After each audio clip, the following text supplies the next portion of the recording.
Hello दोस्तों, देखो time and work का बहुत ही प्यारा सवाल है और बिल्कुल भी एलसीएम एलसीएम लेने की जरूरत नहीं है आपको। ठीक है ना। इस सवाल को आप देखो, अनुज, राम और संजय मिलकर काम को 78/5 दिनों में करते हैं।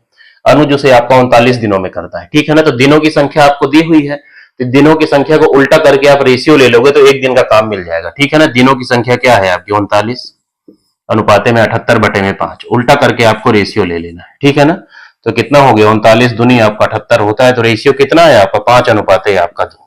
ठीक है ना। तो ये जो रेशियो आया है ये उनके एक दिन का काम है।